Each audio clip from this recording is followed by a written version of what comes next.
श्री गणेशाय नमः। शिवपुराण रुद्र संहिता अध्याय 25।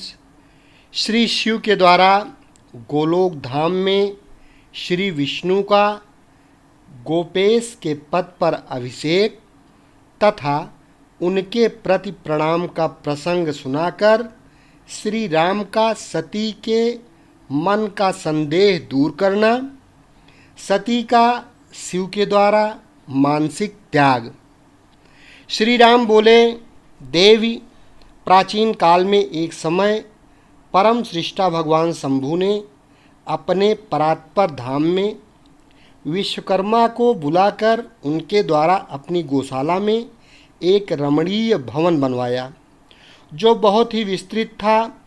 उसमें एक श्रेष्ठ सिंहासन का भी निर्माण कराया। उस सिंहासन पर भगवान शंकर ने विश्वकर्मा द्वारा एक छत्र बनवाया, जो बहुत ही दिव्य, सदा के लिए अद्भुत और परम उत्तम था। तत्पश्चात उन्होंने सब ओर से इंद्र आदि देवगणों, सिद्धों, गंधर्वों, नागादिकों तथा संपूर्ण उपदेवों को भी शीघ्र वहाँ बुलवाया। समस्त वेदों और आगमों को, पुत्रों सहित ब्रह्मा जी को, मुनियों को तथा अप्सराओं सहित समस्त देवियों को, जो नाना प्रकार की वस्तुओं से संपन्न थीं, आमंत्रित किया। इनके सिवा देवताओं, ऋषियों, सिद्धों और नागों की 16 कन्याओं को भी बुलवाया, जिनके हाथों में मांगलिक वस्तुएं थीं। मुने वीणा, मृदंग आदि नाना प्रकार के वाद्यों को बजवाकर सुंदर गीतों द्वारा महान उत्सव रचाया। संपूर्ण औषधियों के साथ राज्याभिषेक के योग्य द्रव्य एकत्र किए गए। प्रत्यक्ष तीर्थों के जलों से भरे हुए 5 कलश भी मंगवाए गए। इनके सिवा और भी बहुत सी दिव्य सामग्रियों को भगवान शंकर ने अपने पार्षदों द्वारा मंगवाया और वहाँ उच्च स्वर से वेद मंत्रों का घोष करवाया। देवी, भगवान विष्णु की पूर्ण भक्ति से महेश्वर देव सदा प्रसन्न रहते थे, इसलिए उन्होंने प्रीति युक्त हृदय से श्री हरि को वैकुंठ से बुलवाया और शुभ मुहूर्त में श्री हरि को उस श्रेष्ठ सिंहासन पर बिठाकर महादेव जी ने स्वयं ही प्रेम पूर्वक उन्हें सब प्रकार के आभूषणों से विभूषित किया। उनके मस्तक पर मनोहर मुकुट बांधा गया और उनसे मंगल कौतुक कराए गए। यह सब हो जाने के बाद महेश्वर ने स्वयं ब्रह्मांड मंडप में श्री हरि का अभिषेक किया और उन्हें अपना वह सारा ऐश्वर्य प्रदान किया, जो दूसरों के पास नहीं था। तदनंतर स्वतंत्र ईश्वर भक्तवत्सल शंभु ने श्री हरि का स्तवन किया और अपनी पराधीनता, भक्त परवशता को सर्वत्र प्रसिद्ध करते हुए वे लोककर्ता ब्रह्मा से इस प्रकार बोले। महेश्वर ने कहा, लोकेश, आज से मेरी आज्ञा के अनुसार ये विष्णु हरि स्वयं मेरे वंदनीय हो गए। इस बात को सभी सुन रहे हैं। तात, तुम संपूर्ण देवता आदि के साथ इन श्री हरि को प्रणाम करो और ये वेद मेरी आज्ञा से मेरी ही तरह इन श्री हरि का वर्णन करें। श्री रामचंद्र जी कहते हैं, देवी, भगवान विष्णु की शिव भक्ति देखकर प्रसन्न चित्त हुए वरदायक भक्तवत्सल रुद्रदेव ने इन सब बातों को कहकर स्वयं ही श्री गरुड़ध्वज को प्रणाम किया। तदनंतर ब्रह्मा आदि देवताओं, मुनियों और सिद्ध आदि ने भी उस समय श्री हरि की वंदना की। इसके बाद अत्यंत प्रसन्न हुए भक्तवत्सल महेश्वर ने देवताओं के समक्ष श्री हरि को बड़े बड़े वर प्रदान किए। महेश बोले, हरे, तुम मेरी आज्ञा से संपूर्ण लोकों के कर्ता, पालक और संहारक हो। धर्म, अर्थ और काम के दाता तथा दुर्नीति अथवा अन्याय करने वाले दुष्टों को दंड देने वाले हो। महान बल पराक्रम से संपन्न जगत पूज्य जगदीश्वर बने रहो। सम्रांगण में तुम कहीं भी जीते नहीं जा सकोगे, मुझसे भी तुम कभी पराजित नहीं होगे। तुम मुझसे मेरी दी हुई तीन प्रकार की शक्तियाँ ग्रहण करो। एक तो इच्छा आदि की शक्ति, दूसरी नाना प्रकार की लीलाओं को प्रकट करने की शक्ति, और तीसरी तीनों लोकों में नित्य स्वतंत्रता। हरे, जो तुमसे द्वेष करने वाले हैं वे निश्चय ही मेरे द्वारा प्रयत्नपूर्वक दंडनीय होंगे। विष्णु, मैं तुम्हारे भक्तों को उत्तम मोक्ष प्रदान करूँगा।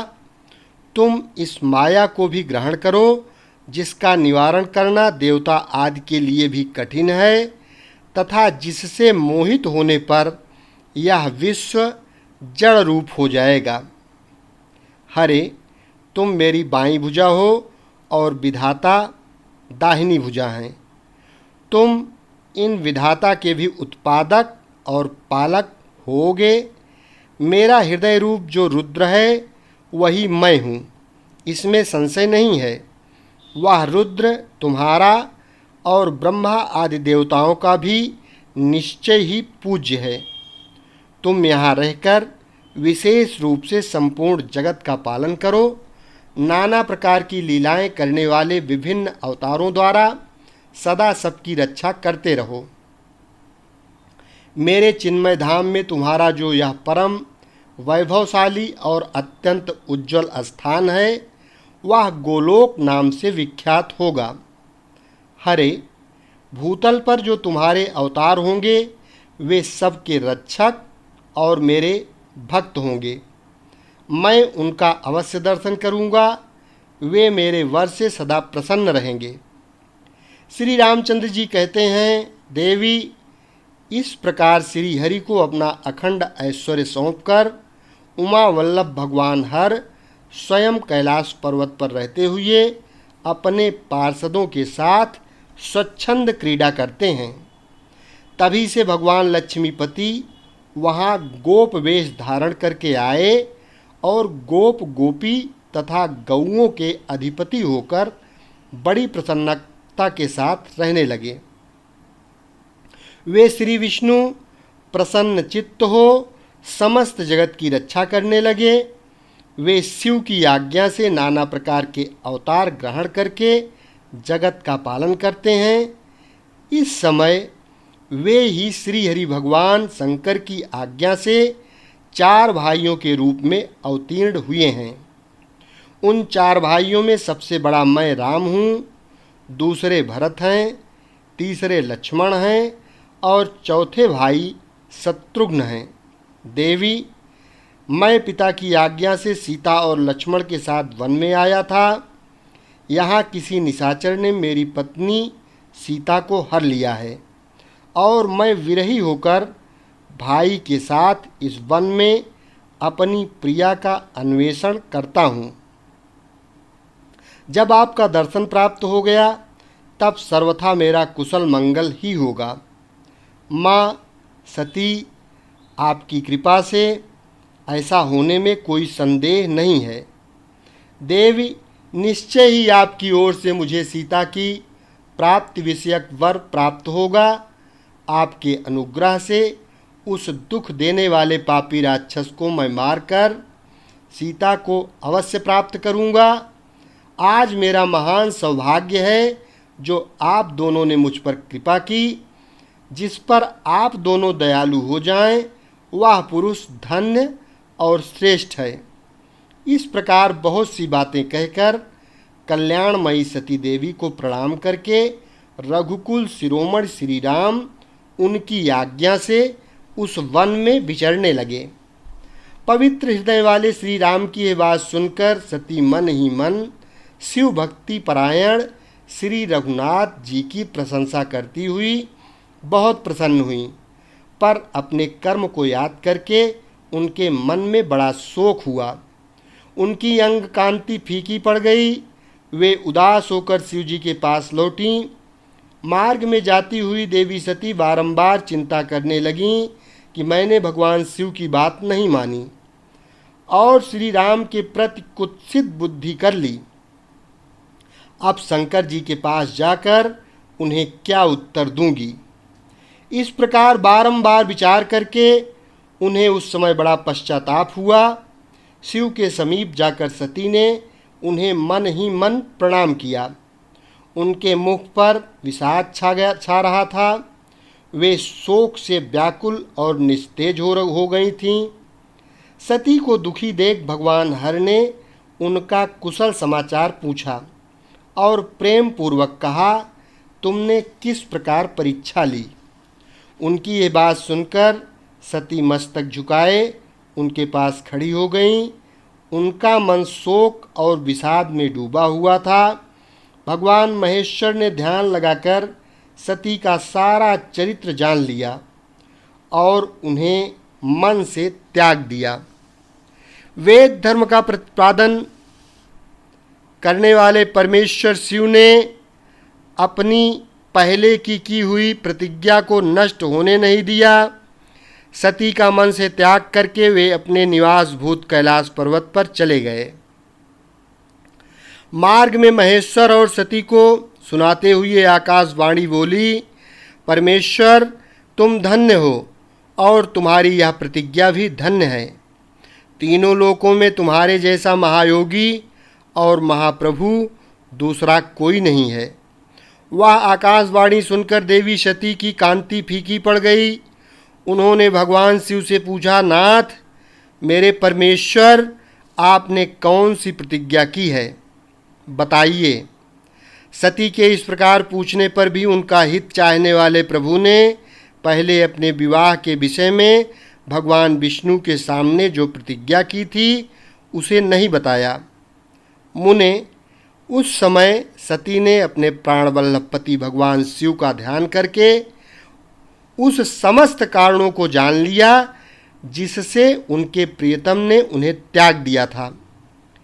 शंभु ने मेरा त्याग कर दिया, इस बात को जानकर दक्ष कन्या सती शीघ्र ही अत्यंत शोक में डूब गईं और बारंबार सिसकने लगीं। सती के मनोभाव को जानकर शिव ने उनके लिए जो प्रतिज्ञा की थी उसे गुप्त ही रखा और वे दूसरी बहुत सी कथाएं कहने लगे। नाना प्रकार की कथाएं कहते हुए वे सती के साथ कैलाश पर जा पहुँचे और श्रेष्ठ आसन पर स्थित हो चित्त वृत्तियों के निरोध पूर्वक समाधि लगा अपने स्वरूप का ध्यान करने लगे। सती मन में अत्यंत विषाद ले अपने उस धाम में रहने लगी। मुने, शिवा और शिव के उस चरित्र को कोई नहीं जानता था। महामुने, स्वेच्छा से शरीर धारण करके लोक लीला का अनुसरण करने वाले उन दोनों प्रभुओं का इस प्रकार वहाँ रहते हुए दीर्घ काल व्यतीत हो गया। तत्पश्चात उत्तम लीला करने वाले महादेव जी ने ध्यान तोड़ा। यह जानकर जगदम्बा सती वहाँ आई और उन्होंने व्यथित हृदय से शिव के चरणों में प्रणाम किया। उदार चेता शंभु ने उन्हें अपने सामने बैठने के लिए आसन दिया और बड़े प्रेम से बहुत सी मनोरम कथाएं कहीं। उन्होंने वैसी ही लीला करके सती के शोक को तत्काल दूर कर दिया। वे पूर्ववत सुखी हो गईं। फिर भी शिव ने अपनी प्रतिज्ञा को नहीं छोड़ा। तात, परमेश्वर शिव के विषय में यह कोई आश्चर्य की बात नहीं समझनी चाहिए। मुनि लोग शिवा और शिव की ऐसी ही कथा कहते हैं। कुछ मनुष्य उन दोनों में वियोग मानते हैं, परंतु उनमें वियोग कैसे संभव है। शिवा और शिव के चरित्र को वास्तविक रूप से कौन जानता है। वे दोनों सदा अपनी इच्छा से खेलते और भांति भांति की लीलाएं करते हैं। सती और शिव वाणी और अर्थ की भांति एक दूसरे से नित्य संयुक्त हैं। उन दोनों में वियोग होना असंभव है। उनकी इच्छा से ही उनमें लीला वियोग हो सकता है। अध्याय 25 संपन्न हुआ। अध्याय 26 प्रयाग में समस्त महात्मा मुनियों द्वारा किए गए यज्ञ में दक्ष का भगवान शिव को तिरस्कार पूर्वक शाप देना तथा नंदी द्वारा ब्राह्मण कुल को शाप प्रदान करना। भगवान शिव का नंदी को शांत करना। ब्रह्मा जी कहते हैं, नारद पूर्व काल में समस्त महात्मा मुनि प्रयाग में एकत्र हुए। वहाँ सम्मिलित हुए उन सब महात्माओं का विधि विधान से एक बहुत बड़ा यज्ञ हुआ। उस यज्ञ में सनकादि सिद्धगण, देवर्षि, प्रजापति, देवता तथा ब्रह्म का साक्षात्कार करने वाले ज्ञानी भी पधारे थे। मैं भी मूर्तिमान महातेजस्वी निगमों और आगमों से युक्त हो सपरिवार वहाँ गया था। अनेक प्रकार के उत्सवों के साथ वहाँ उनका विचित्र समाज जुटा था। नाना शास्त्रों के संबंध में ज्ञान चर्चा एवं वाद विवाद हो रहे थे। मुने उसी अवसर पर सती तथा पार्षदों के साथ त्रिलोक हितकारी सृष्टिकर्ता एवं सबके स्वामी भगवान रुद्र भी वहाँ आ पहुँचे। भगवान शिव को आया देख संपूर्ण देवताओं, सिद्धों तथा मुनियों ने और मैंने भी भक्तिभाव से उन्हें प्रणाम किया और उनकी स्तुति की। फिर शिव की आज्ञा पाकर सब लोग प्रसन्नतापूर्वक यथास्थान बैठ गए। भगवान का दर्शन पाकर सब लोग संतुष्ट थे और अपने सौभाग्य की सराहना करते थे। इसी बीच में प्रजापतियों के भी पति प्रभु दक्ष, जो बड़े तेजस्वी थे, अकस्मात घूमते हुए प्रसन्नतापूर्वक वहाँ आए। वे मुझे प्रणाम करके मेरी आज्ञा ले वहाँ बैठे। दक्ष उन दिनों समस्त ब्रह्मांड के अधिपति बनाए गए थे, अतएव सबके द्वारा सम्माननीय थे, परंतु अपने इस गौरवपूर्ण पद को लेकर उनके मन में बड़ा अहंकार था, क्योंकि वे तत्वज्ञान से शून्य थे। उस समय समस्त देवर्षियों ने नतमस्तक हो स्तुति और प्रणाम के द्वारा दोनों हाथ जोड़कर उत्तम तेजस्वी दक्ष का आदर सत्कार किया। परंतु जो नाना प्रकार के लीला विहार करने वाले सबके स्वामी और उत्कृष्ट लीलाकारी स्वतंत्र परमेश्वर हैं, उन महेश्वर ने उस समय दक्ष को मस्तक नहीं झुकाया। वे अपने आसन पर बैठे ही रह गए, खड़े होकर दक्ष का स्वागत नहीं किया। महादेव जी को वहाँ समस्त देवतागण मस्तक झुकाते न देख मेरे पुत्र प्रजापति दक्ष मन ही मन अप्रसन्न हो गए। उन्होंने रुद्र पर सहसा क्रोध किया।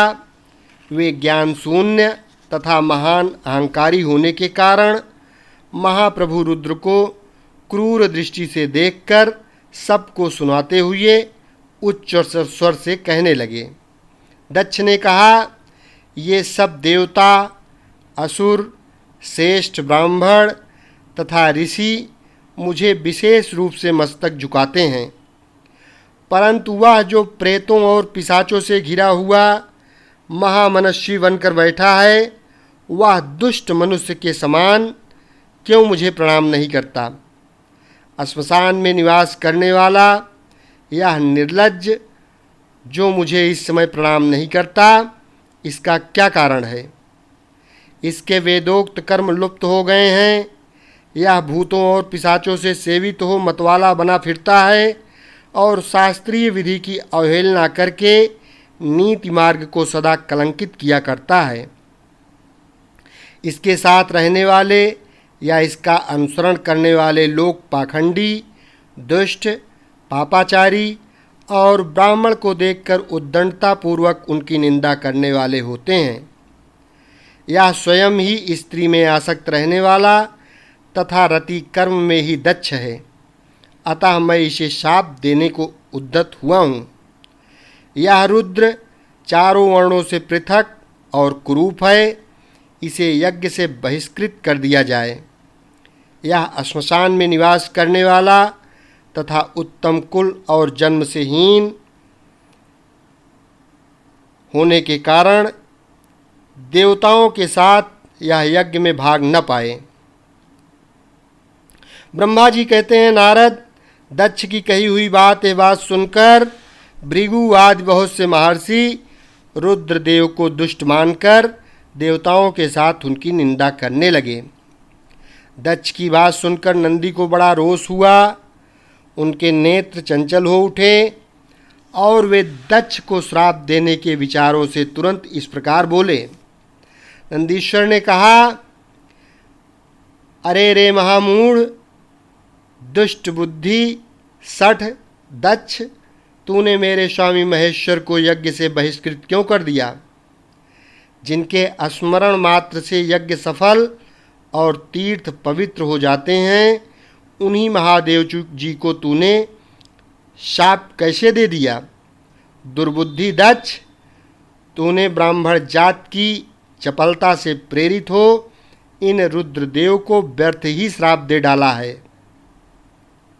महाप्रभु रुद्र सर्वथा निर्दोष हैं, तथापि तूने व्यर्थ ही उनका उपहास किया है। ब्राह्मणाधम, जिन्होंने इस जगत की सृष्टि की, जो इसका पालन करते हैं और अंत में जिनके द्वारा इसका संहार होगा, उन्हीं इन महेश्वर रूप को तूने शाप कैसे दे दिया? नंदी के इस प्रकार फटकारने पर प्रजापति दक्ष रोष से आग बबूला हो गए और उन्हें शाप देते हुए बोले, अरे रुद्रगणों, तुम सब लोग वेद से बहिष्कृत हो जाओ, वैदिक मार्ग से भ्रष्ट तथा महर्षियों द्वारा परित्यक्त हो पाखंडवाद में लग जाओ और शिष्टाचार से दूर रहो। सिर पर जटा और शरीर में भस्म एवं हड्डियों के आभूषण धारण करके मद्यपान में आसक्त रहो। जब दक्ष ने शिव के पार्षदों को इस प्रकार शाप दे दिया, तब उस शाप को सुनकर शिव के प्रिय भक्त नंदी अत्यंत रोष के वशीभूत हो गए। शिलाद पुत्र नंदी भगवान शिव के प्रिय पार्षद और तेजस्वी हैं।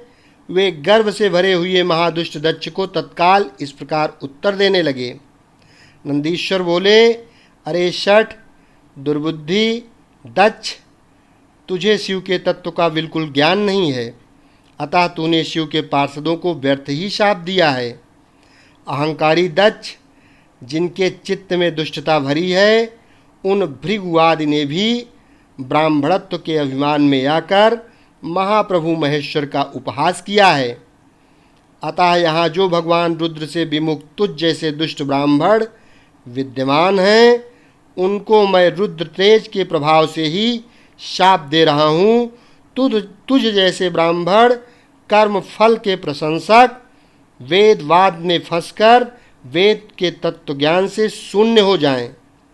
वे ब्राह्मण सदा भोगों में तन्मय रहकर स्वर्ग को ही सबसे बड़ा पुरुषार्थ मानते हुए स्वर्ग से बढ़कर दूसरी कोई वस्तु नहीं है, ऐसा कहते रहें तथा क्रोध, लोभ और मद से युक्त हो निर्लज्ज भिक्षुक बने रहें।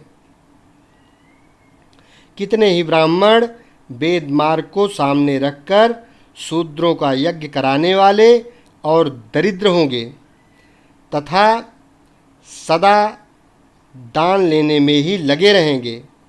दूषित दान ग्रहण करने के कारण वे सब के सब नरकगामी होंगे।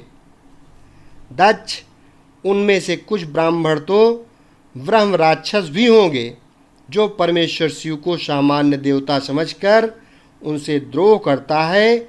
वह दुष्ट बुद्धि वाला प्रजापति दक्ष तत्व ज्ञान से विमुख हो जाए। यह विषय सुख की इच्छा से कामना रूपी कपट से युक्त धर्म वाले गृहस्थाश्रम में आसक्त रहकर कर्म कांड का तथा कर्म फल की प्रशंसा करने वाले सनातन वेदवाद का ही विस्तार करता रहे, इसका आनंददायी मुख नष्ट हो जाए, यह आत्मज्ञान को भूलकर पशु के समान हो जाए तथा यह दक्ष कर्म भ्रष्ट हो शीघ्र ही बकरे के मुख से युक्त हो जाए। इस प्रकार कुपित हुए नंदी ने जब ब्राह्मणों को और दक्ष ने महादेव जी को शाप दिया, तब वहाँ महान हाहाकार मच गया। नारद, मैं वेदों का प्रतिपादक होने के कारण शिव तत्व को जानता हूँ, इसलिए दक्ष का वह शाप सुनकर मैंने बारंबार उसकी तथा भृगुवाद ब्राह्मणों की भी निंदा की। सदाशिव महादेव जी भी नंदी की वह बात सुनकर हंसते हुए से मधुर वाणी में बोले। वे नंदी को समझाने लगे। सदाशिव ने कहा, नंदिन, मेरी बात सुनो, तुम तो परम ज्ञानी हो, तुम्हें क्रोध नहीं करना चाहिए। तुमने भ्रम से ये समझकर कि मुझे श्राप दिया गया, व्यर्थ ही ब्राह्मण कुल को श्राप दे डाला। वास्तव में मुझे किसी का शाप छू भी नहीं सकता, अतः तुम्हें उत्तेजित नहीं होना चाहिए।